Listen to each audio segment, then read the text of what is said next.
We provide you the platform to turn your dreams into reality. Give wings to your aspirations with KR Mangalam University. हमारे सहयोगी सचिन हमारे साथ जुड़ रहे हैं ज्यादा जानकारी के साथ। सचिन।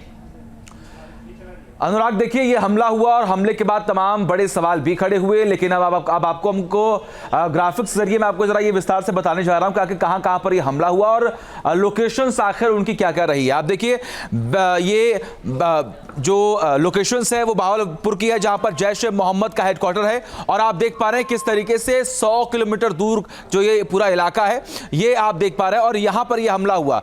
मुरीदके में देखिए लश्कर तैयबा का हेडक्वार्टर रहा, और ये भी काफी दूर जो है उसकी लोकेशन जो है वो मिलती है, वो ट्रेस करते हैं, लोकेट करते हैं और उसके बाद टारगेट करके उसे निस्तनाबूद करते हैं। ये देखिए गोलपुर, जहां के यहीं से 2023 में पुंछ में अटैक किया गया था, जो कि 35 किलोमीटर दूर है। आप देख पा रहे हैं ये वो लोकेशंस, ये जो आप देख पा रहे हैं पूरा पाकिस्तान का वो इलाका है, और खास तौर पर इन्हीं तमाम वो लोकेशंस हैं जहां पर ये हमला हुआ है। और पीओके के कई सारे ऐसे इलाके हैं जहां पर ये हमला किया गया, और ये बताने समझाने का प्रयास किया गया कि अगर आपने कुछ भी किया है तो आपको उसका माकूल जवाब दिया जाएगा। ये देखिए बनाला कैंप, आप देख पा रहे हैं किस तरीके से एलओसी से 10 किलोमीटर की ये दूरी है, और ये जो पूरा इलाका आप देख पा रहे हैं यही वो एलओसी का पूरा इलाका है जहां से कुछ ही किलोमीटर की दूरी पर तमाम ठिकाने थे और उन्हें ध्वस्त कर दिया गया है। आप देखिए ये महमूना जो कैंप है जहां पर हिजबुल का कैंप था, और ये 15 किलोमीटर दूर जो है वो बॉर्डर से है जहां पर यह हमला किया गया है। अनुराग, बहुत बहुत शुक्रिया सचिन ये अहम जानकारी साझा करने के लिए। मेहता सर,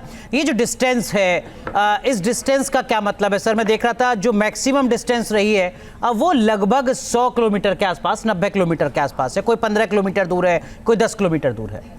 इसका मेन ये जो डिस्टेंस है ये well with in the reach of the missiles and aircrafts bombs जो हमारे पास हैं, इसलिए हमको deep inside the enemy territory जाने की ज़रूरत नहीं है। हम अपने ही एलओसी के अंदर रह के या मे बी लिटिल बिट जाके हम वो अपने टारगेट को एंगेज कर सकते हैं। हमको डीप इनसाइड जाने की ज़रूरत नहीं है। तो सर जैसे वो बेस आतंकियों का जो 10 किलोमीटर दूर था एलओसी से या 15 किलोमीटर दूर था, क्या अपने एयर स्पेस में रहकर ही वहीं से मिसाइल छोड़कर उसको खत्म किया जा सकता है या वहां तक जाना पड़ेगा? 250 किलोमीटर तक हमको बिना with in the air space रह के हम कर सकते हैं। तो मतलब जो अधिकतम 100 किलोमीटर दूर हमारा ठिकाना रहा, आज का निशाने पर जो ठिकाना रहा, वहां के लिए हमें पीओके या पाकिस्तान के एयर स्पेस पे एंट्री करने की जरूरत नहीं थी।